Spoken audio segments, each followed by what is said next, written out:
is Xi Jinping, an immigrant who supposedly survived Mao Zedong's Cultural Revolution in China, has become a prominent figure in discourse surrounding critical race theory in the United States. Her personal story resonates with some, but it hasn't escaped scrutiny. So let us dive a little bit deeper into the layers of skepticism surrounding her narrative. So Van Fleet's grand performance centers around the drawing of parallels between critical race theory and the Cultural Revolution, as if she's playing some kind of high-stakes game of spot the difference, right? With historical record. Her critics raise an eyebrow or two at this sort of audacious endeavor. The Cultural Revolution was a tempest of ideological fervor. It was the mother lode of political purges and chaotic at times, and also exaggerated wildly by the Western media and Western institutions. But comparing the two is like equating a sledgehammer with a scalpel. Both tools, but with vastly different purposes. But hey, who needs nuance when you can just wield a sledgehammer and talk in reactionary talking points? Her statements have also been dissected under the microscope. Did she really survive the Cultural Revolution, or was she merely an extra in the grand theater of the upheaval? Some critics suggest that her memory might not be as reliable as her leaky sieve of a head. And her take on CRT is like a game of telephone played in a hurricane. Her arguments are morphing and twisting. She can't decide what CRT is, and yet it's the most, egregious thing that's going to lead to millions of deaths. As I said before, as if, teaching kids about slavery will somehow bring on the sixth mass extinction of white people. Come on, give me a break. She's like a master chef. She carefully cherry picks her ingredients and then sprinkles a little dash of CRT here, there, and then a little historical context there, and voila, you have a narrative that fits any ideological casserole that would be adopted by the Heritage Foundation. But real people crave a buffet of complexity. They hunger for the whole enchilada, not just bite-sized morsels to suit her palate. But who needs nuance, right? When you can have sound bites. The right-wing echo chambers nod in agreement, serving up her narrative as the daily special. Oh, I'm making myself hungry with all these food metaphors. And let's not forget Yeonmi Park, the North Korean who famously said they'd make you eat rats. But then, of course, the government would come and take the rats from you because they were hungry and wanted to eat Jesus rats. Christ, dude. And then they would, of course, kill the rats and then kill you and then make you go to work for 12 hours at a coal mine. And then push a train. And who also did this exact same right-wing turn. Like, she went on Tucker Carlson, started saying all the anti-CRT shit and saying, like, Joe Biden and the Democrats are trying to bring Mao Zedong and Kim Jong-un's communism to America with their critical race theory and their DEI. Like, literally doing this exact same playbook. Why do you think people would defect from a communist country and then all of a sudden be like Inez Cantor Freedom and be like super right-wing and reactionary in their rhetoric? Wow, it's such a mystery. It's pretty sickening, honestly. And, you get a book deal pretty quick, don't you? You get a book deal really quick if you're from somewhere else that the America doesn't like, and you come and you say, hey, I'm willing to say that it was terrible if you give me citizenship and a book deal and parade me around like a fucking... See, here's where I fucked up, and you probably did too, Chris, is that we thought if you're a white guy and you say something progressive and leftist, that you could make the same kind of... mouthpiece and money for yourself as be like, look, it's okay if I say the anti-white and the really progressive shit because I'm a white guy. Like, I'll have the same kind of credulity as these people who are from the communist country and they say communism is bad, right? Or they're black and they say racism in America isn't real, right? And actually, there's no money in that because progressives don't have any money. You live in the fascist country with the fascist media and businesses already. There's a whole lot of money in propagating that rhetoric, but there's not a lot of money in standing up against it, unfortunately. Bro, there's no money in telling the truth, but there are massive sums of money to be made in telling lies because lies are Mehdi Hassan is just very well. Yeah. Dude is obviously a part of the establishment. He probably does pretty well for himself. Probably drives a BMW. Who knows? But like you said, Xi Jinping, she was invited to speak at Whitworth University. there was initial resistance from the student government, but she wasn't really welcome, because students saw through the grift. Fox News she's a constant. She gained national attention after speaking out at a county school board meeting in Virginia, and her opposition to CRT aligns with conservative viewpoints, as she's been featured on Fox News, which is hilarious because she doesn't know anything about, American slavery or whatever. Maybe she could read about it, but the fact that she comes from somewhere else and then dismisses the suffering of Black people and says, I don't want my kids to read this, like, what the fuck is wrong with you? Right? Yeah. Mind your own fucking business. And say, oh, I lived in Maoist China. Yeah, we'll see. We'll see where you come from. Her alignment with far right is evident. She's hooked up with every think tank in Washington who will pay her fees to speak. She constantly is comparing things that can't be compared. There's no proof that she actually existed during that time. There's records of her time in China are spotty. Yeah, and that's basically it. Not somebody to be trusted, and somebody who thinks that teaching kids about the FBI assassinating Fred Hampton will somehow make the social fabric of life come undone.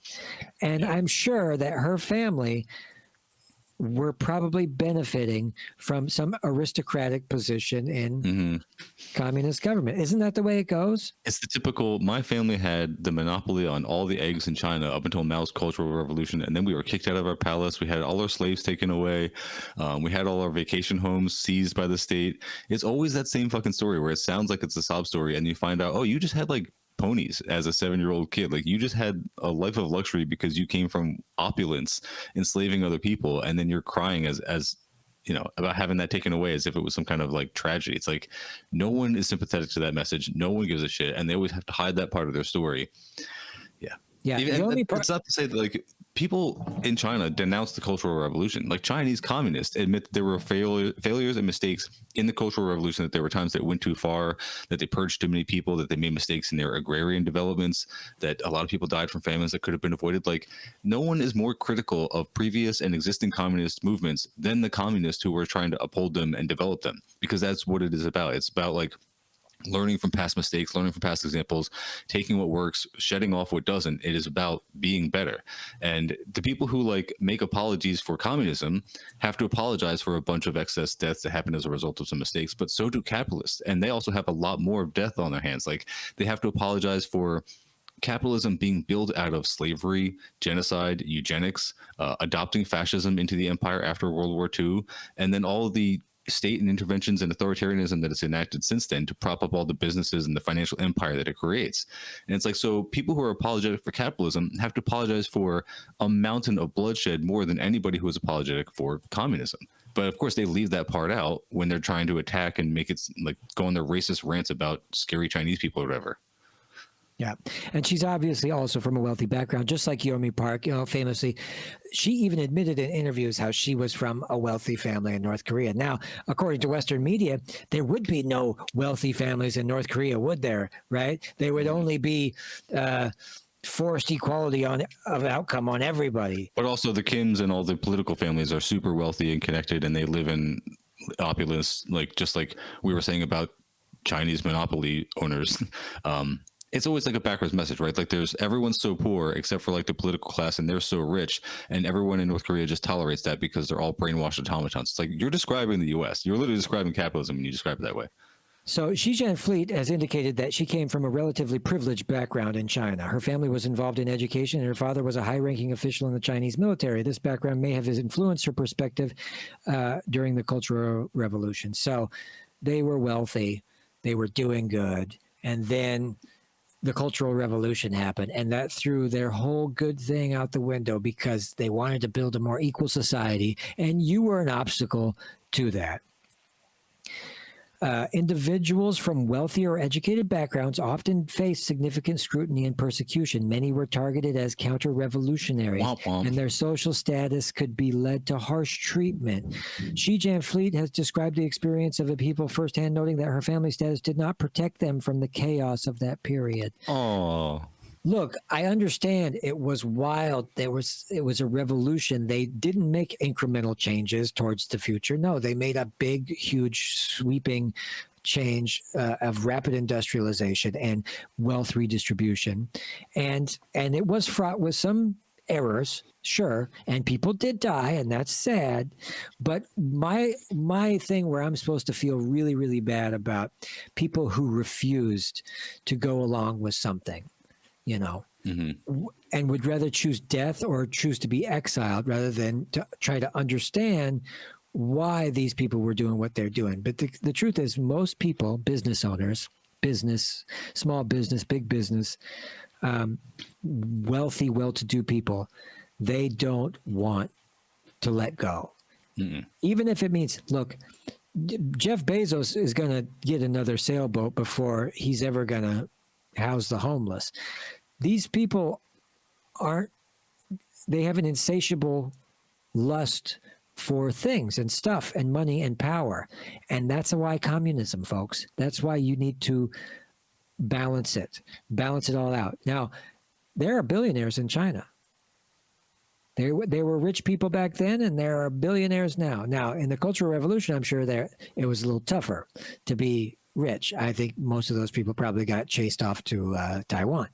But now there is. So look, it's very easy. It's very easy to look at past examples of socialism, like I was saying, and criticize them for the failures that they made. Just like it's easy to look at capitalism and criticize it for all the mountain of human atrocities that it's committed. But again, like if you look at those things objectively, communism has been far less destructive, has killed far less people, and it is still far less authoritarian as far as like exerting its will upon other people by force. So I don't know. I mean, it's fine if you want to like look back on the Cultural Revolution and say, oh, they did this wrong and they did this wrong, and it would have been better if they had done everything ideally, like perfectly by some like, I don't know, unattainable perfect path that like no one could do unless they were omnipotent, unless they were literally like a god who could see a consequence of every decision they were going to make. So you can sit there and like you can armchair quarterback it or Monday morning quarterback it, whatever the term is. But the fact is that Chinese communism has lifted a bunch of people out of poverty and is now putting itself in a position to align with all these anti-imperialist countries to finally unseat the West from its position of hegemony. And that's a good thing for humanity. So as much as your criticisms may have some merit to them, if you then just say, oh, well, we can't use that as an example and we can't support it, you end up like all these anarchists who end up in communes or whatever they're doing to like prefigure something because they think they're doing the most perfect thing. Or you do some like American leftist action where you're like doing some mutual aid or protest and no one gives a shit. Like it doesn't do anything to meaningfully affect the system that you live under. You're not resisting imperialism in any way.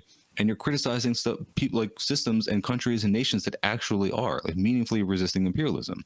So it's like one thing to criticize China or existing socialist countries under like in a group with other leftists from a principled stance because you're like talking about like how it would exist ideally. Like we could tease if you want that we're going to have Caleb Maupin on here at some point. And he in the past, like the first thing I heard of him was him on Twitter defending the existence of Chinese billionaires, saying that socialism is not a poverty cult.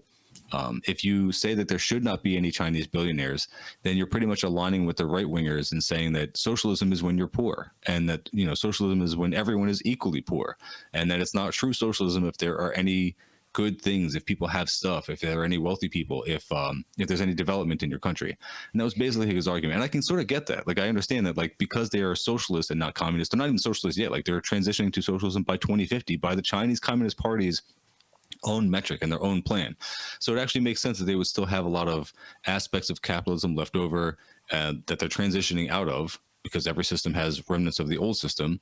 So Yeah, it's just like there's so many things that are just obviously dishonest criticisms from people who don't want to do the resistance to imperialism in their own country. They want to low key side with American nationalism. They want to hate on other countries out of xenophobic reasons. They're not objectively analyzing the conditions. So shit on China if you want to in a circle of other leftists, but save that shit. Like, don't do that in front of liberals and give them ammunition for their dishonest Right. criticisms. Like, Know your audience is the big thing too when it comes to what to complain about. You know, when a communist complains about Trump, all right, but when a liberal complains about Trump, I'm like, shut up, shut up. Here's the thing too. Oh, we all forget Lushenko, right? Lushenko, right? The from agronomist. Belarus? Oh, The no. Soviet agronomist who decided that, he thought it would be a good idea to plant all the plants right together and stuff. The early 20th century, you had the CIA thought that the Russians had invented telekinesis, and you had Lysenko thinking that you should plant seeds close together to get more sun. Like, everybody had pseudoscientific ideas. Everybody was throwing spaghetti at the wall trying to figure out what worked and what didn't. It just so happened Lushenko was responsible for at least 15 million, if not 55 million, of these famine deaths that we attribute solely to communism. But we totally ignore the fact that we just had a sort of weird kind of eccentric Rasputin kind of figure doing our crop sciences at the time. Mm-hmm. That was the problem. That's more of a lesson about not putting your eggs in one basket. It's like more of a lesson of diversifying tactics than anything.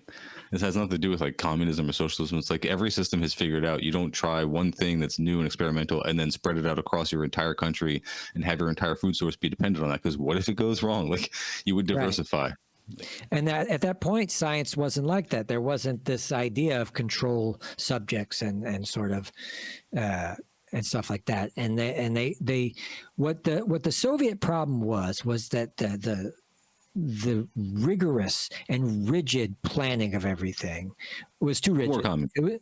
It was too rigid. You know, they were filling quotas. They were filling trains full of steel and just like taking them a train and just shipping them to some other part of Russia and then shipping them back for no reason other than to fill the quota. And that was one of the downfalls of Soviet communism, was the fact that there was not the famines exactly, the pseudoscientific agriculture that led to the famines, but the rigid planning of everything, where at some point people were just doing what they were doing to fill quotas, not necessarily to get the job done, you know. Mm-hmm.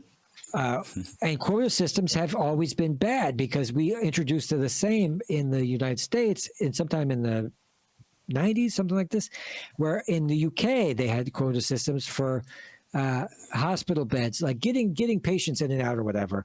And so they just started, instead of meeting their quotas, what they do is they just started changing the definition of somebody who's in a bed. They said, we have how many beds today? How many beds today? Well, they would put somebody in on a table and be like, well, nobody has to know about this. You know what I mean? I forget what it was exactly. It was an Adam Curtis documentary. But essentially, quota systems is what killed the whole thing, and it made it inefficient. And the rigid